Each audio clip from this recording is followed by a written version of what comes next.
Okey, untuk pembelajaran hari ini, kita akan fokuskan kepada 3 objektif yang utama, iaitu murid boleh menyenaraikan sekurang-kurangnya 2 bahan di dalam darah manusia, iaitu oksigen, karbon dioksida, yang mana 2 bahan ni kamu pernah belajar semasa sistem pernafasan dulu, nutrien dan bahan kumuh. Yang kedua, menyenaraikan dan menerangkan minimum 3 fungsi bahagian utama dalam sistem peredaran darah manusia, iaitu jantung, salur darah, darah dan peparu. Peparu ni pun kamu pernah jumpa masa sistem pernafasan tahun 4. Dan yang ketiga ialah boleh membuat lakaran dan menyusun laluan peredaran darah yang lebih beroksigen dan laluan darah yang lebih karbon dioksida dalam tubuh manusia. Maknanya dengan menyusun laluan ni, murid-murid boleh membezakan antara dua laluan berbeza, iaitu darah beroksigen dan darah yang lebih karbon dioksida. Okay, next. Okey, dalam tajuk ni kita akan fokuskan beberapa kata kunci yang penting, iaitu menarik nafas, peparu, salur darah, darah lebih oksigen, jantung, darah lebih karbon dioksida dan menghembus nafas. Okey, faham ya semua? Ingat kata kunci ni, kalau lupa memang fail lah exam.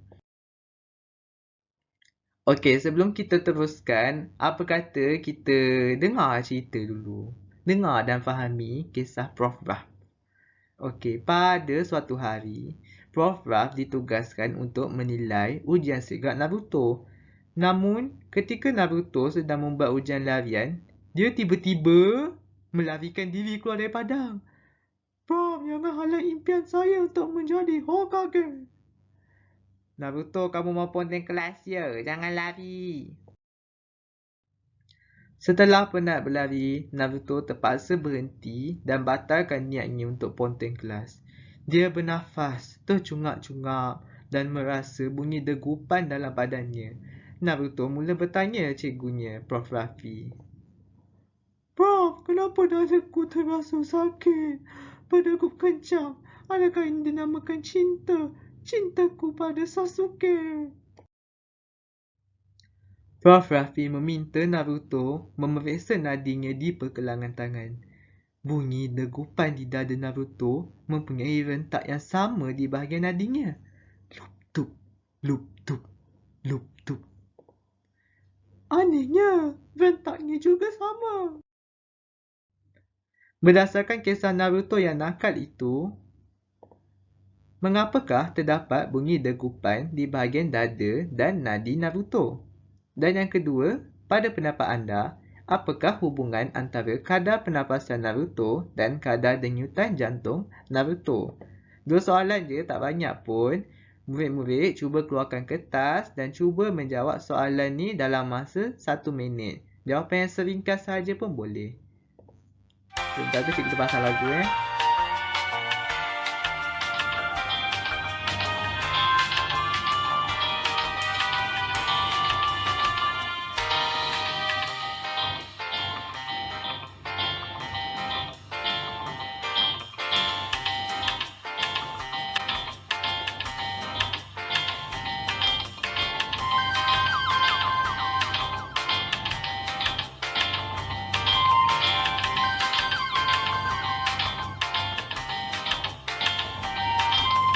Okey, masa dah tamat. Jom kita tengok jawapan dia apa.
Okey, ini jawapan dia. Untuk menjawab persoalan kamu, wahai anak muridku yang nakal, Naruto, bunyi degupan di dada itu merupakan degupan jantung yang mengepam darah melalui salur darah. Salur darah itu disambung ke seluruh tubuh badan. Bermakna dalam badan kita ni ada banyak salur darah. Termasuklah di nadi tangan. Oleh sebab itu, bunyi degupan jantung di dada adalah sama seperti di nadi tangan kamu. Kerana dekat seluruh badan kita ada salur darah. Apabila kita bernafas tercungap-cungap, okey, ini untuk jawapan nombor 2. Bila kita bernafas tercungap-cungap, kita akan bernafas dengan kerap, dengan pantas sehingga jantung kita juga berdegup pantas. Oleh itu, semakin meningkat kadar pernafasan, semakin meningkat kadar denyutan jantung. Okey, untuk soalan kedua ni, murid-murid kena mahir dalam kemahiran membuat hubungan. Itu dalam kemahiran proses sains. Yang tu jangan lupa basic tu. Okey, apakah itu sistem peredaran darah? Sistem peredaran darah merupakan sistem yang mengangkut oksigen, nutrien, air dan bahan kumuh seperti karbon dioksida. Ingat ni, kata kunci dia ialah mengangkut bahan ke seluruh badan. Dalam sistem ini terdapat 4 bahagian utama iaitu peparu yang ada 2 bag ni, nampak ni, ni peparu. Kemudian jantung di tengah-tengah ni, bukan jantung dekat apa tu love ya, ni bentuk jantung lain. Yang ketiga ialah salur darah di mana berada di seluruh badan untuk mengangkut semua nutrien. Dan yang keempat ialah darah. Darah ni di dalam salur darah. Okey, akronim dia kalau terlupa, ingat P peparu ialah pak, J jantung ialah jabik, salur darah S suka, D Dayana. Ada ke orang nama Dayana kat sini? Adalah tu Pak Jabik suka. Jadi akronim dia ialah Pak Jabik suka Dayana. Seterusnya kita akan pergi ke fungsi bahagian sistem peredaran darah. Naruto, Naruto buka baju lah. Okey, tak apa, Naruto buka baju kerana nak tunjuk sistem peredaran darah kita. Yang pertama ialah peparu. Bahagian pertama ialah peparu kerana peparu merupakan organ yang menjadi tempat pertukaran gas oksigen dengan gas karbon dioksida. Ia juga merupakan organ pernafasan. Yang kedua ialah jantung. Duduk, nampak ni? Duduk. Okey, organ yang mengepam darah ke peparu dan ke seluruh bahagian tubuh dalam setiap degupan. Bermakna setiap degupan tu, jantung itu sedang mengepam darah. Bahagian kiri mengepam darah beroksigen ke seluruh tubuh, manakala bahagian kanan mengepam darah berkarbon dioksida ke peparu. Takkan kita nak campur bahan yang kita nak dengan bahan yang kita tak nak, betul tak? Sebab itu kita ada 2 bahagian, iaitu bahagian kiri dan juga bahagian kanan. Okey, seterusnya Naruto ni tak butang baju lagi ni. Okey, ialah salur darah. Salur darah merupakan tiub laluan pengaliran darah. Dia mengangkut darah ke seluruh bahagian tubuh. Okey, nampak di gambar ni, salur darah ni ada banyak saiz. Kita ada arteri yang berwarna merah ni, dan yang ada jaringan halus ni dinamakan kapilari. Dan salur darah berwarna biru dinamakan vena. Beza vena dengan arteri, arteri membawa darah beroksigen manakala vena membawa darah yang berkarbon dioksida. Saja selingan saja, tapi nanti kamu akan jumpa tajuk ni semasa anda tingkatan 1 sekolah menengah nanti. Dah besar panjang dah budak-budak ni ya. Okey, dalam salur darah adanya darah. Darah mengalir dalam rangkaian salur darah ke seluruh bahagian tubuh. Ia mengangkut oksigen, nutrien, air dan bahan kumuh seperti karbon dioksida iaitu CO2. Okey, nampak ni, darah dia mempunyai bentuk seperti dui cekung. Dan anggaplah dui cekung ni macam bakul yang membawa oksigen dan juga makanan ataupun nutrien. Okey, kita dah kenal fungsi bagi setiap bahagian peredaran darah. Kalau kita dah kenal fungsi, dah tentu kita tahu dia punya susunan, betul tak? Jadi, cuba lihat rajah di sebelah ni. Rajah ni merupakan laluan peredaran darah manusia. Setelah kita mempelajari sistem pernafasan semasa tahun 4, ingat tak tu? Kita dapati oksigen diangkut masuk ke seluruh tubuh badan melalui sistem peredaran darah. Maknanya yang kita belajar masa tahun 4 tu, dia bukan berhenti di situ saja. Sistem pernafasan dia akan bersambung ke sistem peredaran darah. Begitu juga dengan sistem perkumuhan, di mana laluan peredaran darah ini digunakan untuk menyingkirkan bahan kumuh seperti karbon dioksida keluar dari badan melalui peparu. Jadi, sistem peredaran darah ni mengangkut bahan yang kita nak dan juga bahan yang kita tak nak. Secara umumnya, laluan peredaran darah merupakan proses menarik nafas, peparu, jantung bahagian kiri, tubuh badan, jantung bahagian kanan, peparu, kemudian menghembus nafas. Dari menarik nafas ke jantung bahagian kiri dan tubuh badan ni, ini merupakan laluan yang darah lebih beroksigen. Dan di kawasan tubuh badan, oksigen diserap masuk manakala karbon dioksida disingkirkan. Kemudian untuk laluan darah yang lebih karbon dioksida atau terdioksigen, dia bermula dari tubuh badan ke jantung bahagian kanan, ke peparu, kemudian disingkirkan melalui hembusan nafas. Okey, faham ya murid-murid? Jangan pening-pening. Kita akan mulakan dengan laluan darah yang beroksigen. Ini kita akan kaji lebih terperinci tentang laluan peredaran darah manusia. Yang pertama ialah menarik nafas. Semasa kita menarik nafas, udara beroksigen akan memasuki ke ruang peparu. Macam belon, contohnya kita pumpkan angin dalam belon. Belon tu anggaplah macam peparu. So, dia akan mengembang. Kemudian, peparu.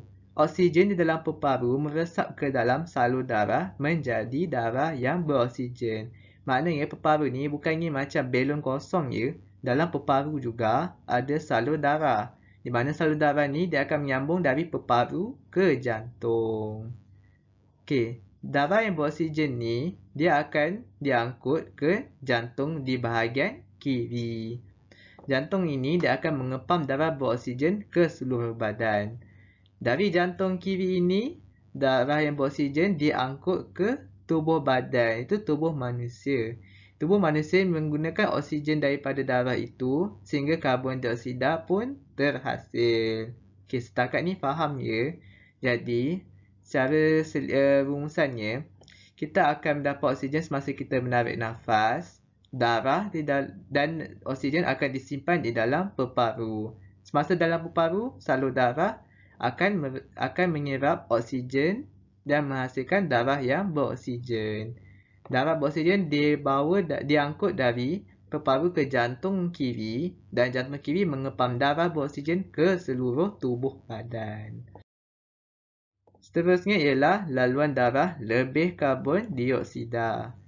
Okey, dari tubuh badan, sebab kawasan tubuh badan ni berlakunya pertukaran antara oksigen dan karbon dioksida. Di mana karbon dioksida ni yang terhasil dia akan diserap masuk ke dalam darah menjadi darah yang lebih karbon dioksida atau terdioksigen. Sebenarnya dia bukannya darah warna biru.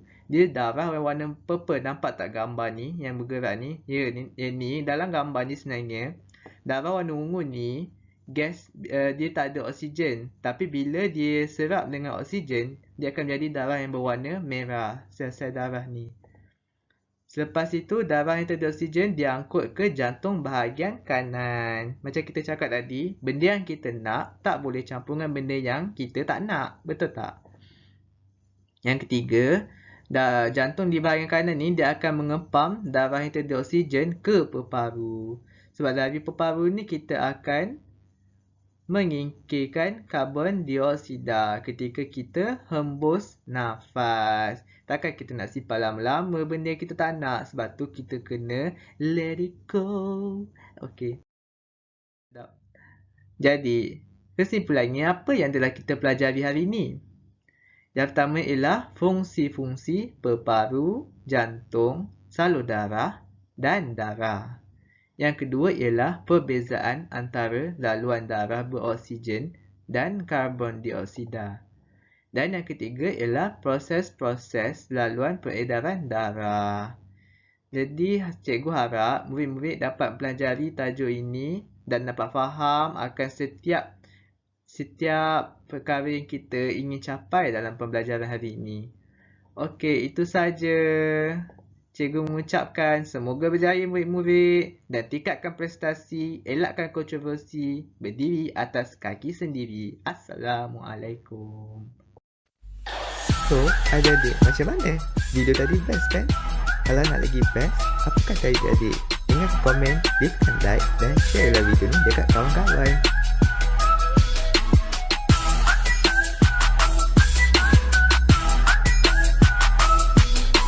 Oh ya, dan jangan lupa subscribe.